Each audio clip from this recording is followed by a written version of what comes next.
안녕하세요. 상식이 돈이 되는 지식서클 크리스티입니다. 전 세계 각국의 코로나19 확진자가 날이 갈수록 늘어나는 가운데 K방역 모범국인 대한민국마저도 확진자가 급증하고 있습니다. 외신들은 한국이 전국을 봉쇄하는 사회적 거리두기 3단계에 돌입할 것인지 지켜보고 있는데요. 그만큼 해외에서도 코로나 사태에서 가장 모범을 보였던 한국의 상황에 대해 큰 관심을 두고 지켜보고 있는 겁니다.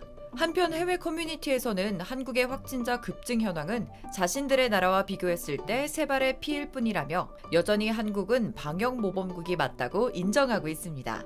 게다가 해외의 유명한 석학들은 이번 코로나 사태를 통해 한국이 다시 한번 정상에 서게 될 것이고 여전히 한국을 본받아야 한다고 얘기하고 있죠.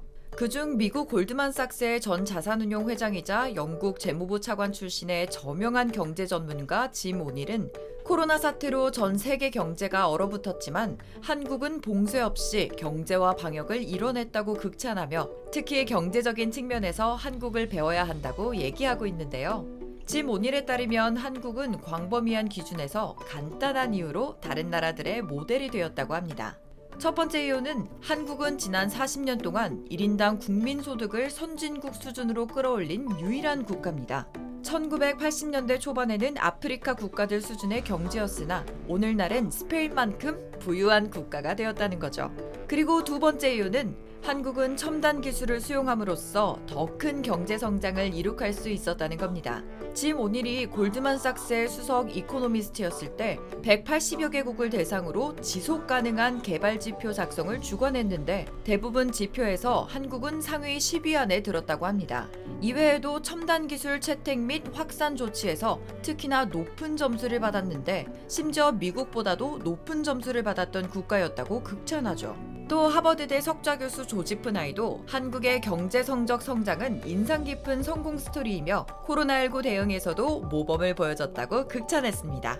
그리고 미국과 중국이 코로나19와 기후변화 등 국제 문제 해결에 필요한 리더십을 발휘하지 못하는 상황에서 한국이 선도적 역할을 할 수 있다고 말했습니다. 이외에도 많은 석학들이 한국을 극찬하며 미래에서 경쟁력을 얻고 싶으면 한국을 보고 배우라고 합니다. 대체 한국의 능력이 어느 정도길래 전 세계적으로 유명한 석학들이 현재 힘든 상황을 보내고 있는 한국임에도 이렇게나 극찬하고 있는 것일까요? 영상 시작 전 좋아요와 구독하기 부탁드립니다. 지금 전 세계는 전기차 시장을 선점하기 위해 치열한 경쟁을 벌이고 있습니다. 그런 와중에 한국은 전기차의 핵심 중 핵심이라고 불리는 전기차 배터리 시장에서 전 세계를 휩쓸고 있는데요.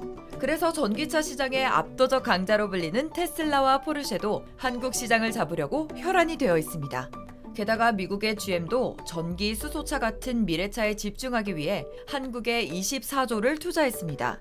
그 이유는 한국이 미래차 연구개발, 특히 핵심 부품인 배터리 분야에서 중심 거점이기 때문인데요. GM 키퍼 대표는 LG화학과의 배터리 동맹에 자부심을 갖는다고 말하며 한국 기업들과의 협업에 매우 만족한다며 극찬하기까지 했죠. 그뿐만 아니라 한국의 미래차 기술들은 글로벌 자동차 업체들과 비교해도 절대 밀리지 않고 오히려 전 세계를 선도하는 수준입니다.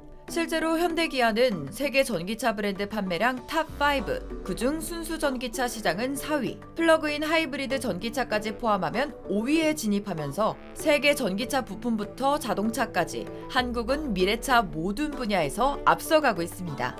무엇보다 글로벌 자동차 업체들이 전기차를 만드는 데 사용하는 배터리 대부분이 K배터리인 점에서 자부심을 가질 수 있죠. 특히 일본과 중국을 밀어내고 세계 전기차 브랜드 판매량 탑5에 들어가는 기업들 모두 한국의 배터리를 사용하고 있습니다. K배터리 3사는 글로벌 점유율인 35.3%로 전기차 배터리 분야에서는 한국이 다른 선진국을 모두 제치고 단독 질주를 하고 있습니다. 그리고 여기서 그치지 않고 한국의 기업들은 전기차 배터리와 차량용 전장 부품 분야에서 압도적 강자가 되기 위한 동맹을 강화하고 있는데요. 현대, 기아차, 삼성, SK, LG 이렇게 4대 대기업이 동맹을 맺으면서 점점 더 판이 커지는 미래 먹거리 사업인 미래차 분야에서 다른 나라들은 한국에게 압살당해 절대 이길 수 없을 것입니다. 또 한국은 전기차뿐만 아니라 수소차에서도 그 어떤 나라보다 압도적으로 앞서가고 있습니다. 특히 현대차는 전 세계 수소 전기차 판매의 절반 이상을 장악하고 있죠. 게다가 한국은 수소 전기차의 가장 핵심적인 부품에서 전 세계 유일한 기술력을 보유하고 있기 때문에 수소차에서의 경쟁력은 한국을 따라올 나라가 없는데요. 그 기술은 바로 수소차의 심장인 수소 전기차 엔진을 만드는데 결정적으로 필요한 연료전지 스택 제조 기술입니다. 수소 전기차의 엔진은 수소와 산소가 전기화학적으로 결합하는 연료전지 스택이 필수입니다.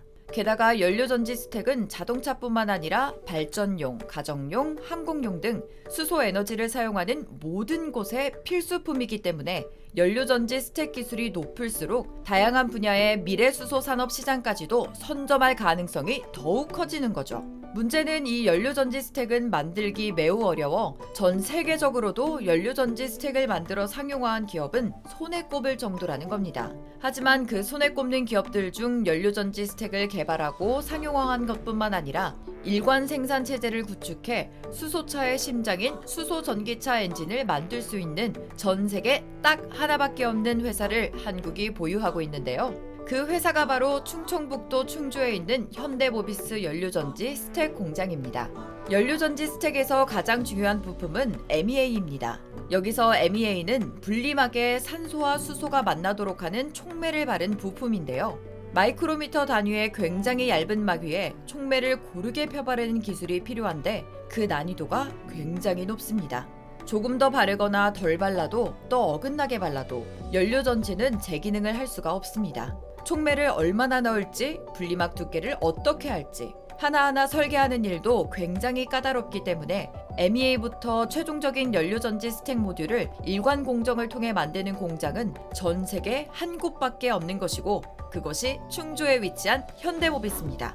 미래차 전문가들은 지금은 수소차가 승용차 부분에서 미운오리 새끼 취급을 받고 있지만 언젠가 상용차 부분을 넘어 승용차 분야에서도 백조가 될 것이라고 보고 있습니다. 한국의 현대는 이미 수소 전기 트럭을 상용화시켜 수출하고 있고 기술적인 측면에서도 수소 차량 부분에선 미국과 일본을 제치고 선두를 달리고 있습니다. 또 현대는 종합산업격인 수소 모빌리티의 특성을 파악하고 일찌감치 그린 연합군을 구축했는데요.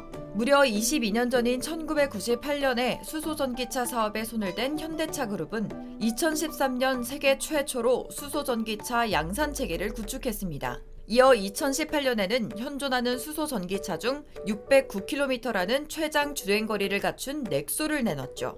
이 과정에서 이른바 수지 계열화라는 그룹 자체 생산 밸류체인이 짜였습니다. 또 다른 계열사인 현대로템은 수소 충전 설비 공급 사업을 본격화했는데요. 수소 충전 인프라 구축의 핵심 장치인 수소 리포머 생산에 나섰습니다. 그리고 현대차는 호주 국영연구기관과 함께 대량 수소 운송 기술 개발에 나섰는데요. 이처럼 현대가 수소 장거리 운송 기술까지 개발하는 이유가 있습니다. 이번 호주와 합작을 통해 대량 수소 운송 기술을 개발하면 단순히 수소 전기차 제조업체가 아닌 수소 공급망 구축 사업을 본격화할 수 있게 됩니다. 아직 청사진 수준이지만 엄청나게 주가가 오른 미국 니콜라와는 비교조차 할 수 없는 독보적인 수소 생태계 리더가 되는 것입니다. 게다가 이제 한국 정부에서도 그린 뉴딜 정책의 일환으로 수소 경제를 강조하면서 벌써 많은 한국 기업들이 다양한 수소 모빌리티를 구축하려고 하는데요. 특히 현대자동차는 수소차를 넘어 수소 선박, 철도, 트램, 항공시장까지도 미리 선점해 미래 수소 모빌리티 시장에서 전 세계를 리드하려 하고 있죠. 여기서 그치지 않고 한국 기업들은 협업을 통해 미래 시장에 대해 발빠르게 대응하고 있는데요. 삼성과 현대가 그린 뉴딜 사업에 맞춰 전기 수소차 개발에 총력을 기울이고 있었고 한국의 많은 기업들도 한국 정부의 그린 뉴딜 정책에 맞춰 수소 경제에 몰두하고 있습니다. 이제 한국에서는 수소 전기차가 단순히 수소 연료로 작동하는 자동차에 그치지 않고 자율주행과 ICT 기술 등 4차 산업 기술이 접목된 말 그대로의 미래차를 만들려 하고 있습니다. 한국은 친환경 미래차뿐만 아니라 조선업계의 친환경 전기차라 불리는 LNG 컨테이너선도 세계 최초로 건조해냈습니다. 한국은 그 어떤 나라보다 LNG선 제작 후발주자였지만 지금은 전 세계를 휩쓰는 절대 1인자가 되었죠. 한때 저가 공세로 중국의 수주 1위를 잠시 넘겨줬었지만 이제는 한국이 초격차 조선 기술로 중국을 따돌렸습니다. 얼마 전에도 한국은 카타르에서 LNG선 100척을 수주하는 등 중국과 일본을 참담하게 만들었습니다.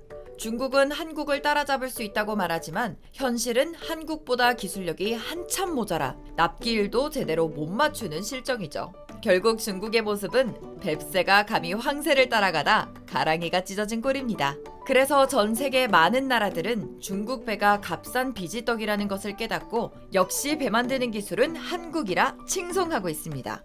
이제 한국은 선박에도 ICT 기술을 접목해 원격 조종을 하는 포스트 LNG선까지도 개발하고 있습니다.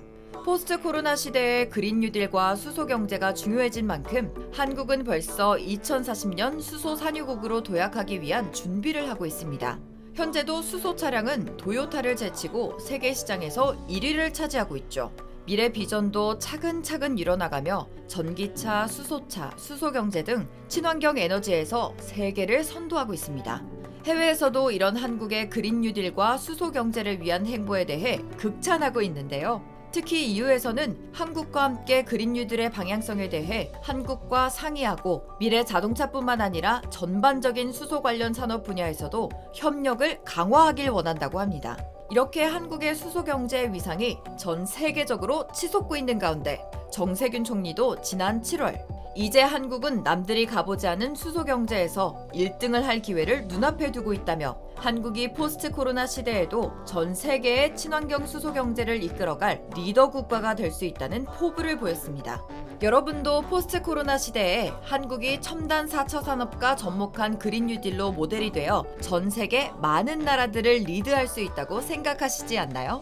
이와 관련된 여러분의 다양한 의견 댓글로 남겨주시면 감사하겠습니다. 혹시 주식하시나요? 그린 뉴딜 관련 급등 종목이 알고 싶으시다면 오른쪽 버튼을 클릭해주세요. 안녕! 이상스쿨